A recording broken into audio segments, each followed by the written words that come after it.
Hi, it's Jopas from Soulful IELTS. If you're struggling with speaking part 2 or you're terrified of running out of things to say, this video is for you. I'm going to teach you a 4-step framework that will help you speak confidently for the whole 2 minutes without memorizing answers. Stick around to the end because I'll show you my actual answer to the question. First, hit that subscribe button and let's dive in. Here's what typically happens in speaking part 2. The examiner hands you a cue card with a topic and 3 to 4 bullet points. You get exactly 1 minute to prepare and you have 2 minutes to speak. For example, the topic is describe a memorable trip you had. And the bullet points are where you went, who you went with, what you did, and why it was memorable. Most students panic and think, how am I supposed to talk about this for 2 minutes? Well, here's your first tip. I call it the P.R.E.P framework, and it's about to save your life. P. Present the topic clearly. R. Give your main reason and why it's special. E. Expand with specific details. P. Make a personal connection. So, present, reason, expand, personal connection. This structure works for any topic because it follows how we naturally tell stories. So you introduce something, explain why it matters, give the juicy details, and then connect a personal experience with it, or wrap up what it means to you. So no more wondering what to say next. Now I'm going to tell you a little storytelling secret. You know why Taylor Swift is such an incredible artist? She doesn't just sing songs.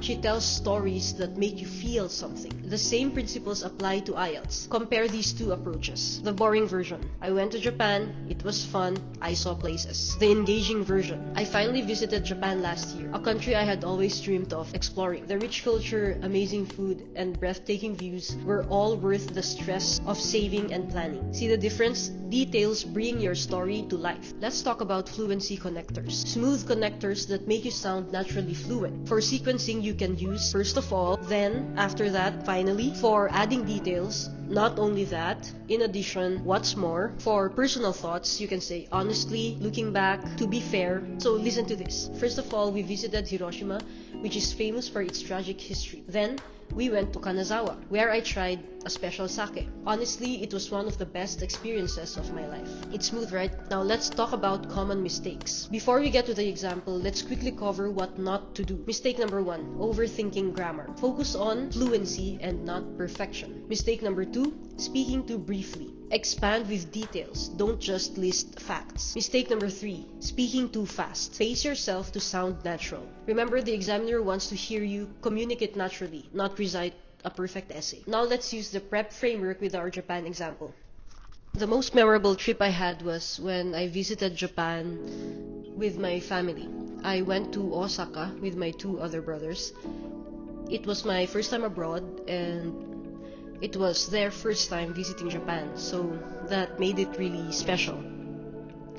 I had a great time because I was able to experience Japan's rich culture by trying local food like takoyaki and yakitori or grilled chicken. I also tried dango or the sweet rice cakes.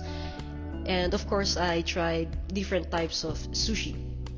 They were all amazing. And I also went to a local festival called Hanami, or the cherry blossoms viewing. This is held every spring when the flowers bloom, and this was probably the most memorable part of the trip for me because I was able to see cherry blossoms with my own eyes. I saw pink ones, some were light pink, and I also saw white ones. And I think what makes cherry blossoms really special is the fact that they're fleeting. So we only see them once a year, every spring, and only for a short time. This trip was memorable because I was able to immerse myself in the Japanese culture with very special people in my life. And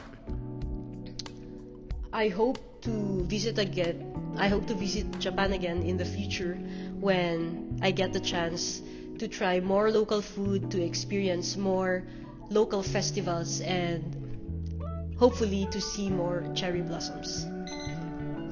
That's my timer. I spoke for 2 minutes. Okay, now it's your turn. Pause the video, give yourself a minute to prepare, use the P.R.E.P framework, then practice your 2-minute response. Try it out and let me know in the comments how it went. If this framework helped you with speaking part 2, don't forget to like this video and subscribe for more IELTS strategies. And if you want more templates, real examples, and expert strategies, check out our complete IELTS prep kit in the description below. Next week, I'll be covering another video, so be sure to subscribe so you don't miss out. Remember, practice the P.R.E.P method, tell engaging stories, and you'll never run out of things to say again. Thanks for watching, and I'll see you in the next video.